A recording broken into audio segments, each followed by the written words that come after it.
Good morning. Good morning, everybody. I'm June Edwards, and it has been a couple weeks since I've seen you. And so I'd like to welcome you back. This is Senior Topics, and we missed last week because of Labor Day. So I hope you had a good time not laboring on Labor Day. And so today, we're back on schedule, and this meeting is for September 14th. We've missed a lot of things, so I wanted to go over the September calendar and talk to you about some of these things that we've been missing out on. And also, I want to talk to you about why we do the Senior Topics class in the first place. And I'm so glad that you're here with me today because it's important for all of us. I know it is for me, and I think it probably is for you as well.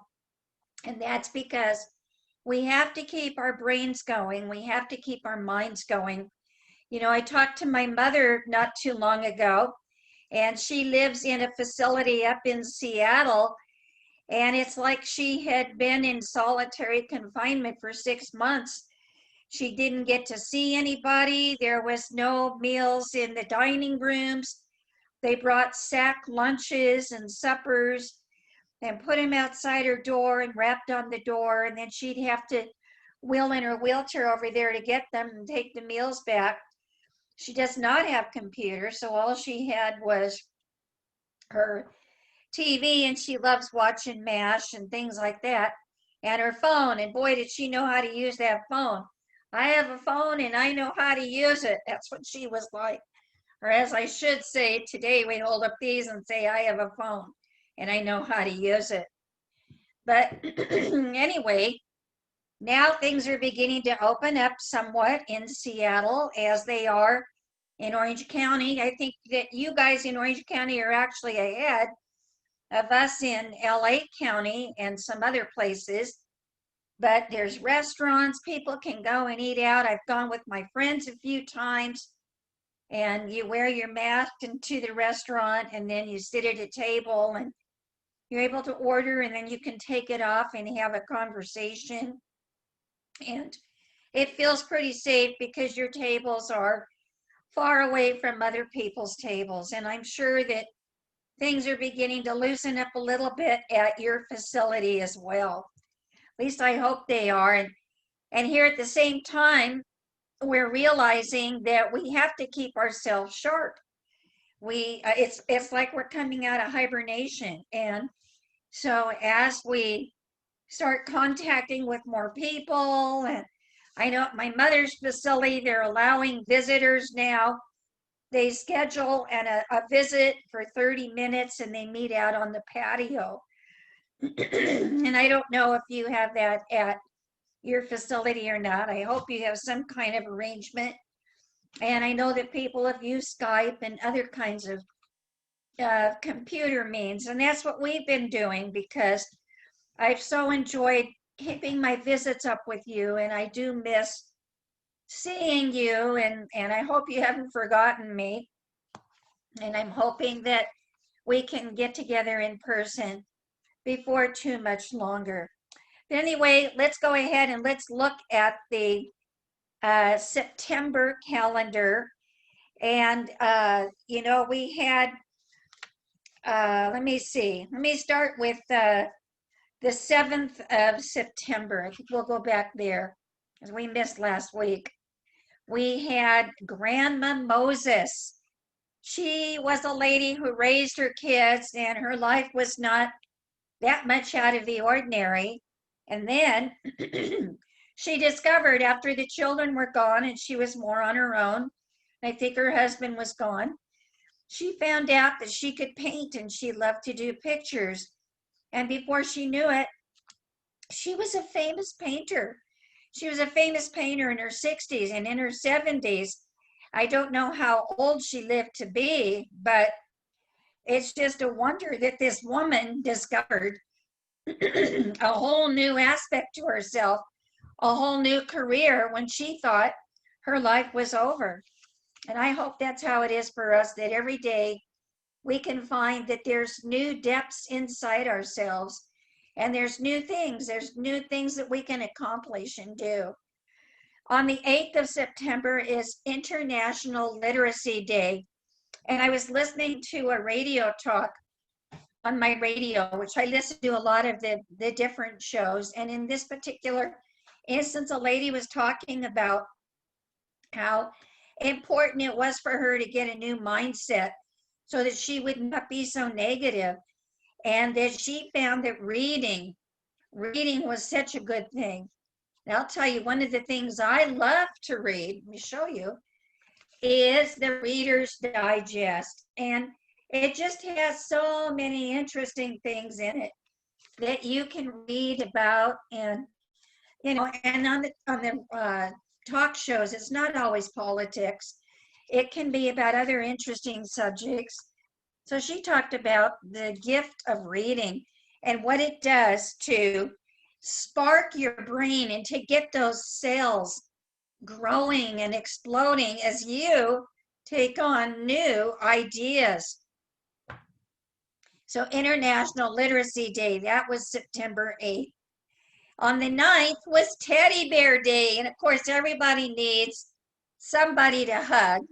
And if your grandchildren are not around and your honey is not around, your spouse or your boyfriend or girlfriend, whatever, then it's nice to have a little teddy bear. Or what I like is to hug my dogs. Of course, I have 2 dogs here and they're listening to me. They're used to me doing these talks by now. And they just kind of lay down and listen. And once in a while they come over and I lean down and I just kind of pet them and, hey, baby, okay, good to see you. And I have my dogs, Scotty and Lady. I also have 2 cats who stay in one of my extra bedrooms with the door shut while the dogs are up. And after I put the dogs down for the night, the cats come out to play. And I let them out during the day sometimes. I always try to bring them in at night. On September 10th is Swap Ideas Day, and that's kind of what we're doing. And I am going to give you some topics for you to discuss after the tape turns off. So we can do the tape for about 30 minutes. And then I'd like you to take part of the class time and talk to each other and swap ideas, because you have lived a good many years and you've earned your way, you've paid your dues, and you have things to say, and we want to hear them. Now, September 11th, well, that's my birthday. I have to tell you, my kids did something totally different. They took me out on Saturday and they played the piano, the video on the phone. They would play a short video. First was from one of my sons, and then he gave me clues, and then we took off and we went to that place. And the first place they took me to was a clue that rhymed with the word beach, and we ended up going to Huntington Beach and walking on the sand and watching the surfers as they were out there surfing, watching the kids play in the sand and run around and jump and scream and yell and do all the fun summer things that we love to see them do.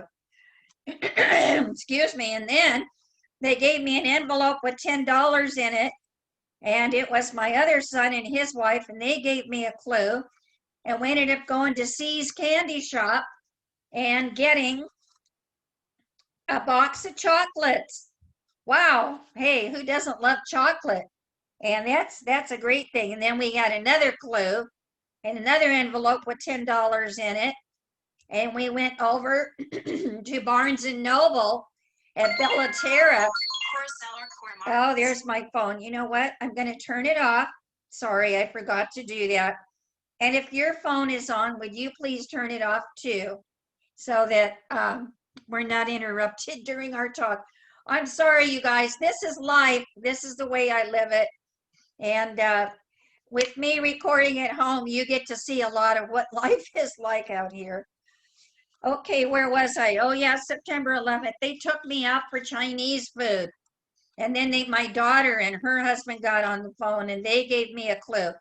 and my son-in-law was driving.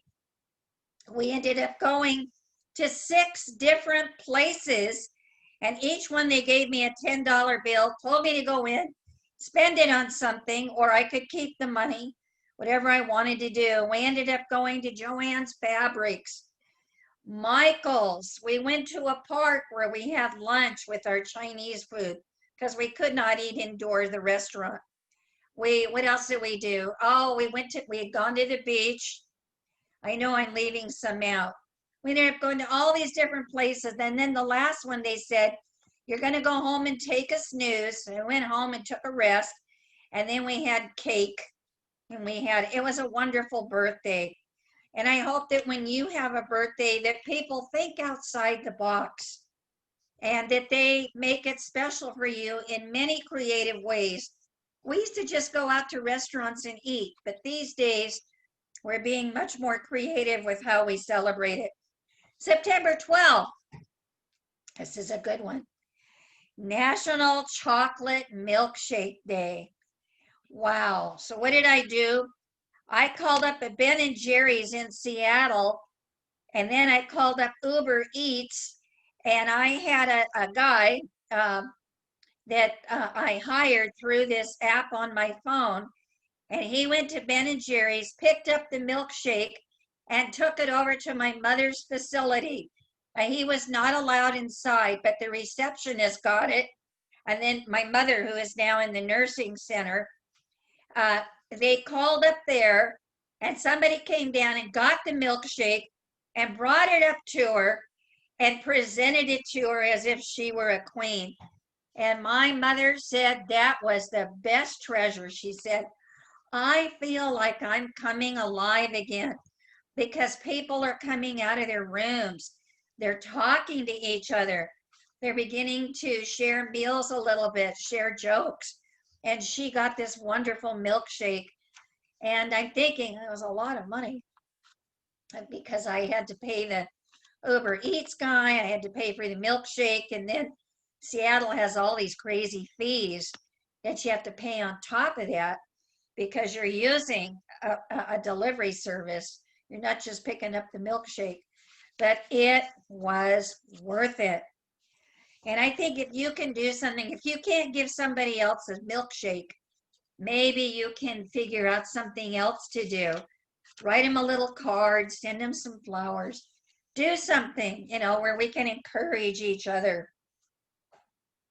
Which brings me to September 13 was Positive Thinking Day. It was also the birth date in 1857 of Milton Hershey, who started the Hershey chocolate bar factory. Oh my gosh, and Hershey kisses. Mm-hmm. Thank you, Mr. Hershey. Then we're over to the 14th of September, and that's when Francis Scott Key in 1814 wrote the Star-Spangled Banner. And I love to hear that played, especially around sunset time, and see fireworks go off, and just remember the great things about our country. One more I'm going to give you for this week, and that is on September 15th is going to be, I think that's tomorrow, National Double Cheeseburger Day. Oh my gosh. I don't know about you. I've gained a few pounds being in quarantine, but national double, not a single, a double. I don't think I could eat a double cheeseburger, but the idea of it is really good. Now I want to go back to one that we missed last week, and that was September 9th when we celebrate the statehood of our state. And let's see, California became a state in 1850. So how old is California? I know 1850 to 1950, that's 100 years. 1950 to 2000, that's 50 years. So we know California is over 150 years. From 2000 to 2020, that's 20 years. So our state is how old? What did you say? I hope somebody yelled it out. 170 years old this month on September 9th. So I wanted to go over some interesting things about our state. I don't know about you, but I am not a native Californian. So I got a book from one of the places that I have visited. This is the Death Valley book, and this is one of the areas, the pioneers, when they came through the West, they got over the Great Plains, they got over those rivers, and then they came to great deserts and mountains. Well, one of the last barriers was, and they would try to skirt around it. It wasn't called Death Valley at first, but let me tell you about, there were people who lived there. So let's talk about that. It says in this book that there were successive waves of people, beginning with Native Americans, maybe 6,000 or 7,000 years ago. They've lived there or they've passed through there. And we know that the Shoshone have lived there. They're kind of newcomers as far as it goes. They've been there for about 1,000 years. Here's a petroglyph somebody found in Grapevine Canyon. Look at this. Look at that picture. See the markings on it? And they were called the first people. Well, the Shoshone were not the first people. There were Indians who came before them. Archaeologists have found traces of four distinct prehistoric cultures in Death Valley. The first people were called the Navarre Spring culture. More recent inhabitants were the Mesquite Flat culture from 3000 BC to about AD 1, and the Saratoga Springs culture, AD 1 to 1000. How they got so specific to AD 1? They must have wiped out the Mesquites before them. Ancestors of the present day Shoshone entered Death Valley about AD 1000. They established their largest village at the mouth of what is now called Furnace Creek. And they called their village Timbisha, which meant red ochre, which had to do with the rocks, the color of the rocks. Here's some pictures of some of the rocks. You can see what they look like. Beautiful, majestic country. These people lived in small groups. They divided their time between winter camps on the valley floor, and then in the summer they would go up higher into the mountains to catch a fresh breeze. They lived in a structure shaped like a cone, a conical structure they called it. It was a pole frame, and they covered it with brush. Most of their time was spent hunting and gathering food. They ate mesquite beans gathered on the valley floor and pinon nuts harvested in the mountains. They banded together and they hunted rabbit and bighorn sheep. They manufactured tools, they fashioned pottery and baskets for using and collecting their food.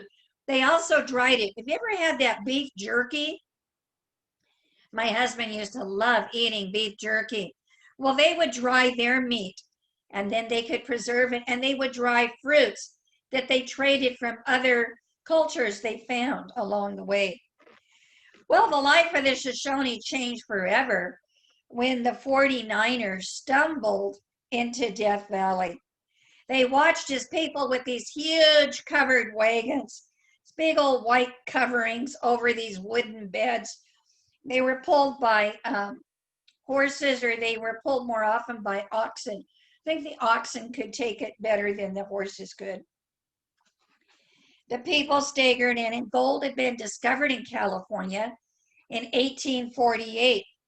There was a gold rush on, and heading for the gold fields, a band of 49ers left their guide to follow what they thought was a shortcut. That shortcut cost them their wagons, their oxen, almost their lives. They were looking for a way out of the valley, and they broke into at least 6 smaller groups.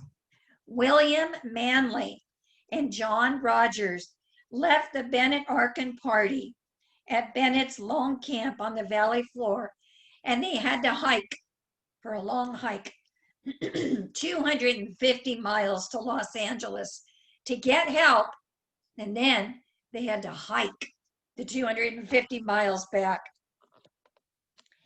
After weeks of privation and suffering, a member of the Bennett Arkin party, leaving the hottest and lowest place in our part of the world, looked back and muttered, "Goodbye, Death Valley." And that's how it got its name. Later, Manley wrote in his diary, "It seemed the most God-forsaken country in the world. One fellow said he knew this was the Creator's dumping ground, where he had left the worthless dregs after making a world, and the devil had scraped them together a little." Well, on their way out, one of the 49ers picked up a piece of brightly colored metal as a souvenir. Later in California, he asked a gunsmith to make it into a gun sight. The gunsmith recognized the metal as silver, and the legend of the lost gun sight lead was on. And then they had a silver boom. And then they called it the white gold. There were different prospectors who went what they called brayfogling. I don't know how they got that term. In Death Valley. 1873, Panamint City, boom and bust. Then Chloride City, Keen Wonder, Bullfrog, Rhyolite, Skidoo, Ashford Mill, and the lead-filled swindle of 1926, where C.C. Julian proved you didn't even need ore to sell mining stock. A few holes in the ground would suffice. What a swindler. There was always enough gold or silver to draw in more prospectors, investors, and miners. And then they had what they called white gold, which is the story of borax. The white gold of the desert was mined from 1880s to 1927. Do you remember when you were younger, when Ronald Reagan, one of our presidents, when he was still an actor, he was the narrator for a story called Death Valley Days. And it told about all the crazy people who came to California, especially to the Death Valley. Here's a picture of a lost burl mine in the mountains. Some miners who came in the 1800s. See that? Still there. Still there. If you want to explore a deserted mine, be aware of the hazards. And please leave everything as you find it. The number of ghost towns up there too. In the 1880s, W.T. Coleman bought Aaron Winter's Death Valley claim for $20,000. That's a lot of money now. That was definitely a lot of money then. He built and operated the Harmony Borax Works until 1887, and he used Chinese laborers to do it.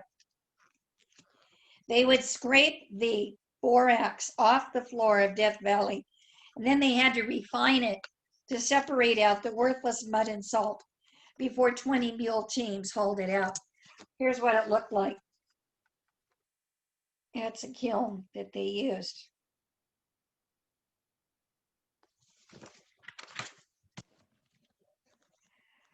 Well, they had the Sterling Borax Company in 1897, and they still do get borax out of the Death Valley area.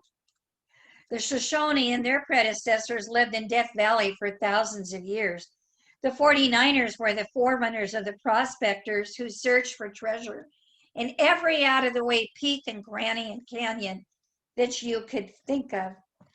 And then other people came, and here's a man named Scotty, and he was known as Death Valley Scotty, and he had a 20 mule team, and he drove it around. In his youth, he was in Death Valley, and he drove the 20 mule team wagons and traveled also with Buffalo Bill's Cody's Wild West show. In 1905, he found gold from his mine in Death Valley, and he chartered a train for $5,000. The Coyote Special carried Scotty from Los Angeles to Chicago in the record time of 44 hours and 54 minutes. Then he and his friend, a financier, Albert Johnson, built Scotty's castle at a cost of $2 million. Scotty often hinted he had a gold mine hidden away in the remote parts of Death Valley, but others said his only real bonanza was his friendship with Johnson. But he earned his place as the most famous of Death Valley's legendary men, whose tales and sometimes their deeds match the scale of the valley. Here's his castle today.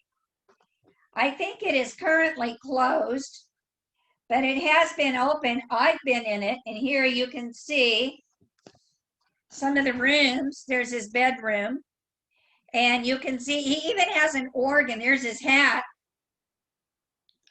and his bedroom. He had different artworks and plates. What a guy with that castle. And so now it's become a park because one of the men who didn't like the way the National Park Service was being run wrote to the National Park Service director and complained. And the director said, if you don't like the way it's being run, why don't you come out and run it yourself? And so the guy said, I think I'm going to do that. And it was Mather. What was his first name? Let's see. In 1914, the nation possessed 13 national parks and 18 national monuments. They were administered, but not very well, by the Agriculture, Interior, and War departments. Mather was a friend of John Muir, who was a conservationist who helped preserve Yosemite Valley, which is a story for another time. But Mather became known as the father of the National Park Service. And he had written this angry letter to Franklin K. Lane, Secretary of the Interior. Lane had known Mather 30 years earlier at the University of California. Lane wrote back, Dear Steve, if you don't like the way the national parks are being run, come on down to Washington and run them yourself. Lane talked Mather into taking the job, and that's how the National Park Service was established in 1916. And he served as director for over 10 years, more like about 13. You know, here's a picture of the 20-team mule team. Look at that.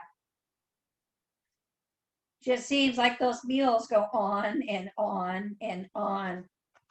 But that's Death Valley, and that's only a small part of our state. And I think what I'm going to do is take you to different parts of the state, and I'm going to show you some of the history in celebration of the 170th birthday of California. And we don't even really celebrate it. I certainly didn't hear anything on the news. It's all about the presidential election. I did want to share a play with you, but I think before I do that, let me show you a couple things. They didn't call it the birthday. They called it the California Admission Day Festival. Here's what one of the tickets looked like in 1910. And this was a celebration in San Francisco. And they celebrated for 3 days. They knew how to give a party. September 8, 9, and 10. And you can see the symbolic representations. They've got the grizzly bear. And boy, there's a real story to that bear. They've got the state flag. They've got California poppy flowers.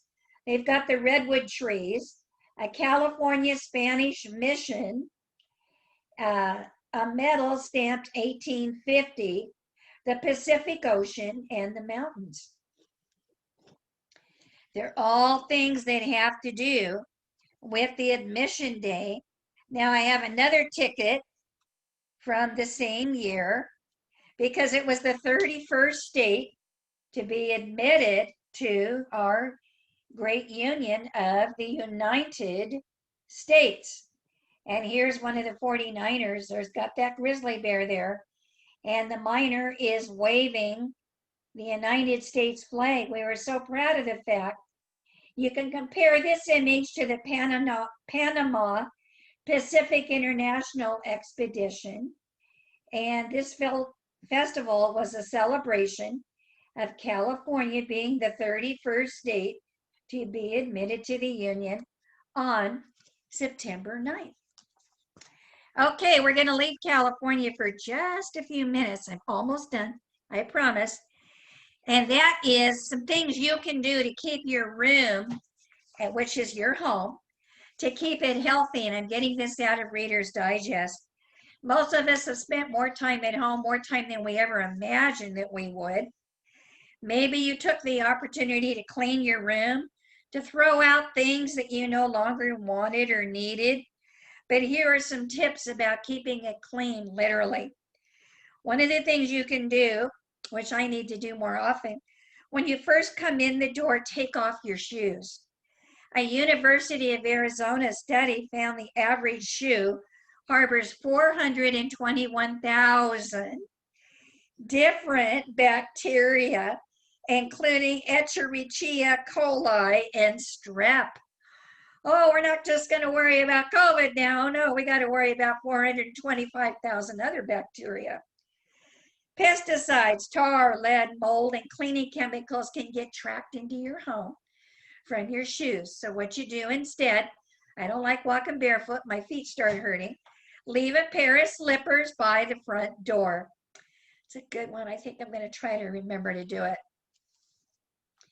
Number 2, natural cleaners are great and they can be surprising. If you can't find bleach, try vodka. High alcohol vodka, at least 120 proof, makes an excellent disinfectant. Who knew? Oh my gosh. So if you have some vodka that you're not planning on drinking, put it in a spray bottle and use it to freshen your sheets and smelly gym shoes, your walking shoes. Number 3, even if you think you've disinfected everything, you might have overlooked some germ magnets.